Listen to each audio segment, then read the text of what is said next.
Hello everyone, स्वागत है आपका हमारे चैनल एसएससी बुक एसबी में। आज हम अपनी योद्धा सीरीज में देखने वाले हैं पॉलिटी की 5वीं क्लास, जो कि होने वाला है राज्य के नीति निर्देशक तत्व के बारे में, जिसे हम लोग कहते हैं directive principle of state policy. तो चलिए अपनी वीडियो को स्टार्ट करते हैं।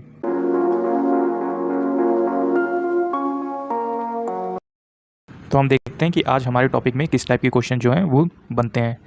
तो पहला क्वेश्चन आता है हमारा, भारतीय संविधान में राज्य के नीति निर्देशक तत्व ग्रहण किए गए हैं। तो कहाँ से किए गए हैं? आयरलैंड से किया गया है। तो आप याद रखेंगे कि जो भारतीय संविधान का डीपीएसपी है, राज्य के नीति निर्देशक तत्व, ये कहाँ से लिए गए हैं? तो ये आयरलैंड के संविधान से लिया गया है। अगला क्वेश्चन है हमारा, भारतीय संविधान के किस अनुच्छेद में डीपीएसपी तत्वों का उल्लेख है? तो ये किन अनुच्छेदों के बारे में बताता है? तो 36 से लेकर 51 तक इसमें दिया गया है राज्य के नीति निर्देशक तत्व के बारे में ये बताता है। अगला क्वेश्चन है हमारा, भारतीय संविधान का समाजवादी व्यवस्था स्थापित करने की प्रेरणा देता है। तो ये नीति निर्देशक तत्व हो जाता है। तो आप याद रखेंगे कि भारतीय संविधान का कौन सा अंग समाजवादी व्यवस्था स्थापित करने की प्रेरणा देता है?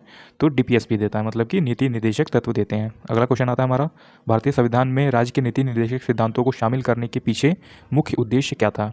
तो ये उद्देश्य था कल्याणकारी राज्य की स्थापना करना।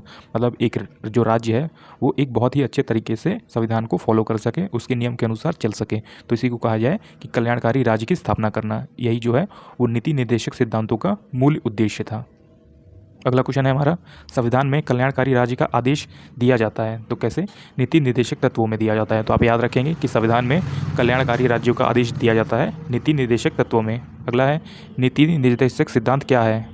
तो इसका मतलब होता है वाद योग नहीं है। तो आप इसे याद रखेंगे कि नीति निर्देशक सिद्धांत जो है ये वाद योग नहीं है। मतलब आप इसके लिए अदालत या फिर कोर्ट नहीं जा सकते, न्यायालय नहीं जा सकते। जबकि जो अनुच्छेद हैं, अगर वो अनुच्छेद आपका हनन होता है तो उसके लिए आप जो है वो कोर्ट जा सकते हैं, परंतु डीपीएसपी के लिए आप कोर्ट वगैरह नहीं जा सकते। अगला है, नीति निर्देशक तत्वों को कार्यान्वित करने के लिए क्या मूल अधिकारों का हनन हो सकता है? कुछ का। तो ये कुछ का हो सकता है, बाकी सबका नहीं हो सकता। अगला क्वेश्चन आता है हमारा, भारत के संविधान में अंतर्राष्ट्रीय सुरक्षा को प्रोत्साहन देना सन्निहित है राज्य के नीति निर्देशक तत्वों में। तो आप इसे याद रखेंगे कि भारत के संविधान में अंतर्राष्ट्रीय सुरक्षा को प्रोत्साहन देना सन्निहित है। कहाँ पे दिया गया है ये? तो ये राज्य के नीति निर्देशक तत्व में दिया गया है। अगला क्वेश्चन आया था जो कि है, भारतीय संविधान के किस भाग में न्यायपालिका तथा कार्यपालिका के पार्थक्य का प्रावधान है? तो राज्य के नीति निर्देशक सिद्धांत में ये दिया गया है। तो आप इसे याद रखेंगे कि किस भाग में न्यायपालिका तथा कार्यपालिका के पार्थक्य का प्रावधान है? तो राज्य के नीति निर्देशक सिद्धांत में है। अगला क्वेश्चन है हमारा, भारतीय संविधान में राज्य के नीति निर्देशक सिद्धांत को किस मुख्य कारण में सम्मिलित किया गया है? तो ये कल्याणकारी राज्य की स्थापना के लिए इसे सम्मिलित किया गया है। अगला क्वेश्चन आता है हमारा, मूलभूत संविधान में कौन से भाग में राज्य लोक कल्याण की संकल्पना सम्मिलित है? तो ये राज्य के नीति निर्देशक में सम्मिलित है। अगला क्वेश्चन है हमारा, संविधान का कौन सा अंश भारत के नागरिकों को आर्थिक न्याय प्रदान करने का संकेत देता है? तो ये भी डीपीएसपी देता है। अगला क्वेश्चन आता है हमारा, किस नीति निर्देशक सिद्धांत को प्राय समाजवादी माना जाता है? तो ग्राम पंचायतों की स्थापना को। तो आप इसे याद रखेंगे कि किस नीति निर्देशक सिद्धांत को प्राय समाजवादी माना जाता है? तो ग्राम पंचायतों की स्थापना को। अगला क्वेश्चन है हमारा, नीति निर्देशक सिद्धांतों में से ये वह सिद्धांत कौन सा है जिसमें गांधीवादी सिद्धांत कहा जाता है? तो ये स्वशासन के प्रभावी एकलों के रूप में ग्राम पंचायत का संगठन। तो आप इसे याद रखेंगे कि नीति निर्देशक सिद्धांतों में ऐसा कौन सा सिद्धांत है जिसे गांधीवादी सिद्धांत भी माना जाता है? तो ये कौन सा सिद्धांत हुआ? स्वशासन में प्रभावी एकलों के रूप में ग्राम पंचायतों का गठन करना। अगला क्वेश्चन है हमारा, नीति निर्देशक तत्व का महत्व किसके लिए है? तो ये राज्य के लिए है। तो आप इसे याद रखेंगे कि जो नीति निर्देशक तत्व होते हैं उनका महत्व किसके लिए होता है? तो वो किसी भी राज्य के लिए होता है। अगला है, राज्य के नीति निर्देशक सिद्धांतों के अनुसार किस आयु तक के बच्चों को निःशुल्क एवं अनिवार्य शिक्षा देने की आशा की जाती है? तो ये 14 वर्ष तक के बच्चों को निःशुल्क और अनिवार्य शिक्षा देने की जो है वो प्रावधान है। अगला है, राज्य के नीति निर्देशक सिद्धांतों में से किस अनुच्छेद का संबंध अंतर्राष्ट्रीय शांति और सुरक्षा के संवर्धन से है? तो ये अनुच्छेद 51 कहता है। तो अनुच्छेद 51 आप याद रखेंगे इंटरनेशनल पीस से है, जिसे अंतर्राष्ट्रीय शांति एवं सुरक्षा कहते हैं। अगला क्वेश्चन आता है दोस्तों हमारा, जो कि है, भारतीय संविधान के अनुच्छेदों में से कौन सा अनुच्छेद राज्य सरकारों को ग्राम पंचायतों को संगठित करने का निर्देश देता है? तो ये कौन सा अनुच्छेद हो जाएगा? तो ये हो जाएगा अनुच्छेद 40। अगला क्वेश्चन आता है हमारा, भारत के किस राज्य में समान नागरिक संहिता लागू है? तो ये गोवा में लागू है। तो आप इसे याद रखेंगे कि भारत में समान नागरिक संहिता लागू है गोवा में, और ये किस अनुच्छेद के अंतर्गत आता है समान नागरिक संहिता? तो आर्टिकल 44 के अंतर्गत आता है ये। अब देखते हैं दोस्तों कुछ इंपॉर्टेंट क्वेश्चन जो एसएससी एग्जाम में प्रीवियसली पूछे गए हैं। वीडियो में आगे बढ़ने से पहले दोस्तों एक इंपॉर्टेंट इन्फॉर्मेशन आप सभी के लिए, अगर आप 2025 एसएससी एग्जाम्स की तैयारी कर रहे हैं, चाहे वो सीजीएल हो, सीपीओ हो, सीएचएसएल, एमटीएस, जीडी, स्टेनो या फिर सिलेक्शन पोस्ट, तो आपके लिए इंग्लिश वोकेबलरी की बुक काफ़ी यूजफुल हो सकती है। ये बुक जो है वो ई बुक है, आपको इसका PDF मिल जाएगा मात्र 39 रुपीज़ में। आप अगर हमें नीचे व्हाट्सअप नंबर दिया है उस पर मैसेज करेंगे तो ये ई बुक आपको मात्र 39 रुपीज़ में मिल जाएगी। इस बुक में हमने दिया है आपको one word substitution, idiom and phrases, synonym, antonym और फ्रेजल वर्ब। जैसा आप सभी जानते हैं फ्रेजल वर्ब भी बहुत ज़्यादा इंपॉर्टेंट हो गया अभी एसएससी एग्जाम्स में। 1 से 2 क्वेश्चन आपको इंग्लिश में फ्रेजल वर्ब से देखने को मिल जाएंगे, तो ये काफ़ी यूजफुल बुक होने वाली है। इसमें आप देख लीजिए कि आपको सभी चीज़ें जो है, सभी टॉपिक वो अल्फ़ाबेटिकल ऑर्डर में देखने को मिल जाएंगे और इसमें काफ़ी अच्छी खासी मात्रा में सभी टॉपिक हैं, तो आपको इसमें कोई भी ज़्यादा दिक्कत नहीं आएगी। इसमें आपको प्री और मेंस सभी तरीके के एग्जाम्स में रिलेटेड जो भी क्वेश्चन पूछे गए हैं वो सभी इसमें ऐड मिलेंगे। जैसा कि सिनोनिम, एंटोनिम आप देख सकते हैं, फ्रेजल वर्ब आप देख सकते हैं, ये भी अल्फ़ाबेटिकल ऑर्डर में जो है वो सभी दिया हुआ है। तो जैसा कि आप सभी ने देखा कि ये बुक हमारी मात्र 39 रुपीज़ में है। आप चाहें तो ये बुक आप हमसे व्हाट्सअप नंबर पर मैसेज करके ले सकते हैं, जो कि सिर्फ 39 रुपीज़ में आपको मिल जाएगी। ये काफ़ी यूजफुल बुक है जो आपकी एसएससी एग्जाम्स में इंग्लिश वोकेबलरी वाले जो पोर्शन है उसको बहुत ही अच्छे से कंप्लीट कर सकती है। तो पहला क्वेश्चन आता है हमारा, राज्य के नीति निर्देशक तत्व का उद्देश्य क्या है? तो इसका उद्देश्य कल्याणकारी राज्य बनाना और सामाजिक और आर्थिक लोकतंत्र की स्थापना करना। अगला क्वेश्चन आता है हमारा, राज्य के नीति निर्देशक तत्व का भाग, अनुच्छेद और यह किस संविधान से लिया गया है? तो आपको ये तीनों बताना है। तो ये भाग 4 में है और अनुच्छेद 36 से लेकर 51 तक में आता है और ये कौन से देश से लिया गया है? तो ये आयरलैंड से लिया गया है। तो आपको ये राज्य के नीति निर्देशक तत्व के बारे में इतना पता होना बहुत ज़्यादा ज़रूरी है। तो आप याद रखेंगे कि ये जो DPSP है ये भाग 4 में है, अनुच्छेद 36 से लेकर 51 तक है और किस देश से लिया गया है? तो ये आयरलैंड देश से लिया गया है। अगला क्वेश्चन आता है, राज्य के नीति निर्देशक तत्व का अनुच्छेद कौन से में परिभाषा मिलती है? तो ये अनुच्छेद 36 हो जाएगा। अगला क्वेश्चन आता है हमारा, किस अनुच्छेद के अनुसार राज्य के नीति निर्देशक तत्व को न्यायालय में परिवर्तित नहीं किया जा सकता और यह वाद योग्य नहीं है? तो आर्टिकल 37 जो है ये कहता है कि आप इसे न्यायालय में परिवर्तित नहीं कर सकते और ये वाद योग्य भी नहीं है। अगला है, किस अनुच्छेद के अनुसार राज्य नागरिकों को सामाजिक न्याय, आर्थिक न्याय तथा राजनीतिक न्याय के लिए सामाजिक व्यवस्था बनाएगा? तो ये आर्टिकल 38 कहता है। अगला क्वेश्चन आता है हमारा, नीति निर्देशक तत्व के किस अनुच्छेद के अनुसार आजीविका के पर्याप्त साधन का सभी नागरिकों को अधिकार है? तो ये आर्टिकल 39 कहता है। अगला क्वेश्चन आता है हमारा, नीति निर्देशक तत्व के किस अनुच्छेद के अनुसार राज्य के नागरिकों को समान न्याय और निःशुल्क विधि सहायता प्रदान करना? तो ये आर्टिकल 39 कहता है। तो लीगल सपोर्ट की बात किसमें की गई है? आर्टिकल 39 में किया गया है, तो आप इसे याद रखेंगे। अगला क्वेश्चन देखते हैं, नीति निर्देशक तत्व के किस अनुच्छेद के अनुसार समान कार्य के लिए पुरुषों और महिलाओं दोनों को समान वेतन प्राप्त होगा? ये किस आर्टिकल में है? तो ये आर्टिकल 39 में दिया गया है। अगला क्वेश्चन आता है हमारा, नीति निर्देशक तत्व के किस अनुच्छेद के अनुसार श्रमिकों को शक्ति और स्वास्थ्य की सुरक्षा प्रदान की जाएगी? तो शक्ति और स्वास्थ्य की सुरक्षा भी ये आर्टिकल 39 में है।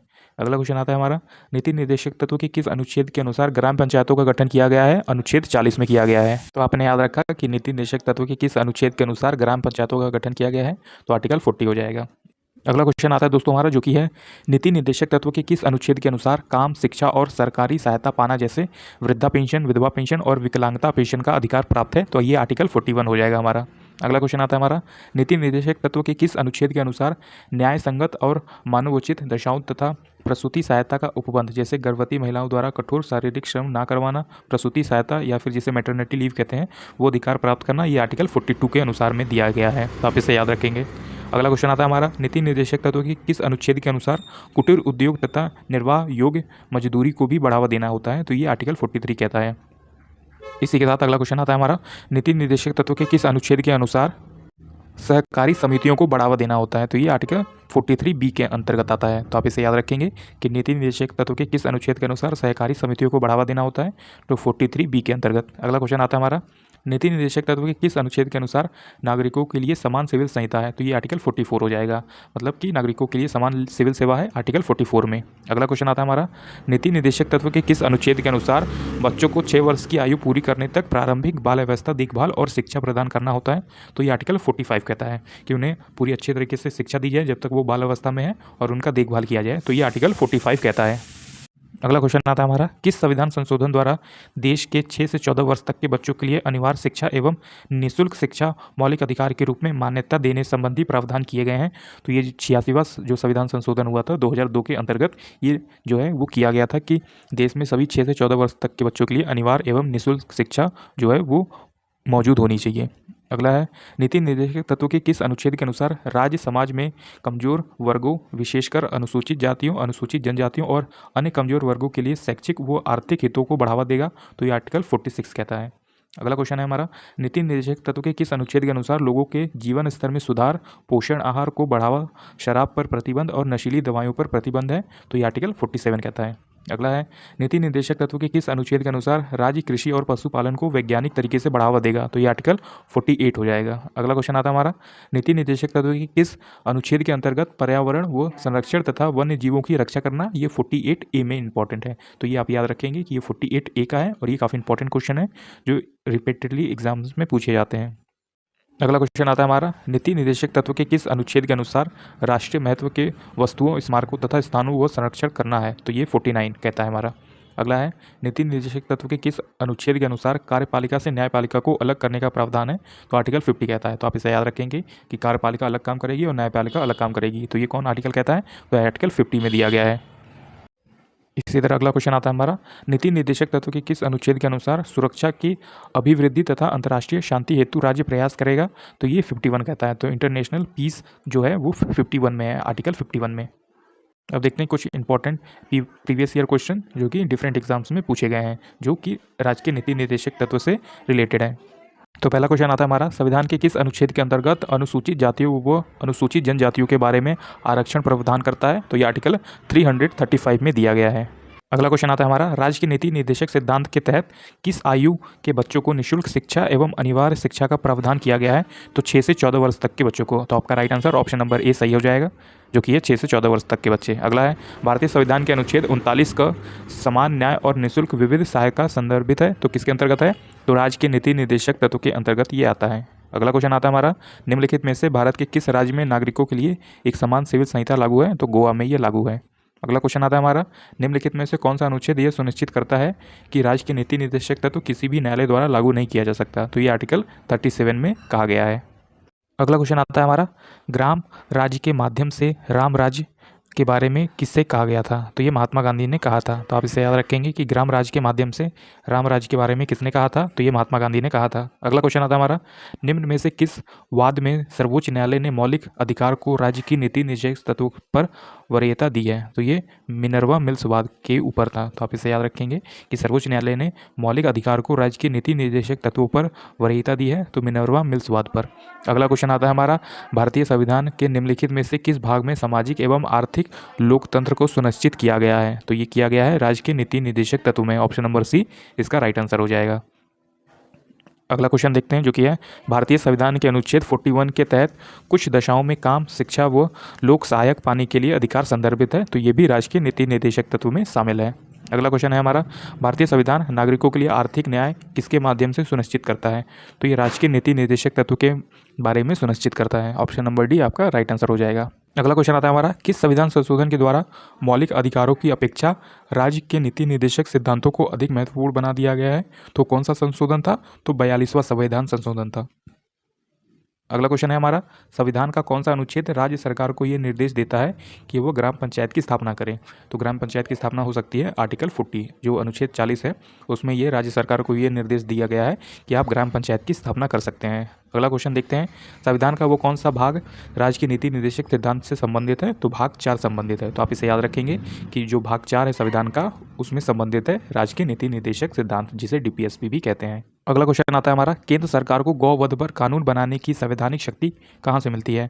तो ये मिलती है राज्य के नीति निर्देशक तत्व से, आर्टिकल 48 से। तो आप इसे याद रखेंगे, ऑप्शन नंबर डी आपका राइट आंसर हो जाएगा कि जो गौवध पर कानून बनाने की संवैधानिक शक्ति है वो केंद्र सरकार को कहाँ से मिलती है? तो ये राज्य के नीति निर्देशक तत्व से मिलती है, आर्टिकल 48 के अंतर्गत। अगला क्वेश्चन देखते हैं, निम्नलिखित में से भारतीय संविधान के किस अनुच्छेद में नागरिकों के लिए एक समान सिविल संहिता का उल्लेख है? तो आर्टिकल 44 में ये बताया गया है। अगला क्वेश्चन आता है हमारा, संविधान सभा में यह किसने कहा था कि राज्य के नीति निर्देशक सिद्धांत किसी बैंक में देय उस चेक की तरह है जिसका भुगतान बैंक अपनी सुविधा अनुसार कर सकता है? तो केटी शाह ने कहा था इसे। आप ये स्टेटमेंट जो है उसे याद रखेंगे कि राज्य के जो नीति निर्देशक तत्व है वो बैंक में दे उस चेक की तरह है जिसका भुगतान बैंक अपनी सुविधा के अनुसार कर सकता है। ये स्टेटमेंट दिया था केटी शाह ने। अगला क्वेश्चन देखते हैं। भारत के संविधान का अनुच्छेद 48 का पर्यावरण संरक्षण का संवर्धन और वन तथा वन्य जीवों की रक्षा संदर्भित है किसके अंतर्गत? तो ये भी राज्य के नीति निर्देशक तत्व के अंतर्गत ही आता है। अगला क्वेश्चन आता है, निम्न में से किस नीति निर्देशक सिद्धांत पर गांधी जी ने नैतिक दर्शन का प्रत्यक्ष प्रभाव दिया था? तो गौ वध पर निषेध करके। अगला क्वेश्चन आता है हमारा, भारत के संविधान का कौन सा अनुच्छेद भारत को कल्याणकारी राज्य बनाने की घोषणा करता है? तो आर्टिकल ये 39 हो जाएगा।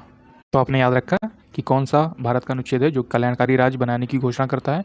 तो ये है आर्टिकल 39। अगला क्वेश्चन आता है हमारा, संविधान के अनुच्छेद 43 क उद्योगों के प्रबंध में श्रमिकों की भागीदारी संदर्भित करता है। ये भी किसमें है? तो राज्य के नीति निर्देशक तत्व में दिया गया है। अगला क्वेश्चन आता है हमारा, भारतीय संविधान के किस भाग में कार्यपालिका से न्यायपालिका का पृथक्करण है? कार्यपालिका अलग है और न्यायपालिका अलग है, तो ये भी किसमें है? तो ये भी राज्य के नीति निर्देशक तत्वों में शामिल है। अगला है, यदि सरकार द्वारा राज्य के नीति निर्देशक तत्वों को लागू न किया जाता तो वह एक नागरिक निम्नलिखित में से किसके पास जाता? तो ये इनमें से किसी के पास नहीं जाता, न वो उच्च न्यायालय के पास जाता, न सर्वोच्च न्यायालय के पास, न मानव अधिकार आयोग, और इनमें से कोई भी नहीं, तो इनमें से कोई भी के पास नहीं जाता। अगला क्वेश्चन देखते हैं जो कि है, भारतीय संविधान के अनुच्छेद 44 के द्वारा नागरिकों के लिए एक समान सिविल संहिता संदर्भित है।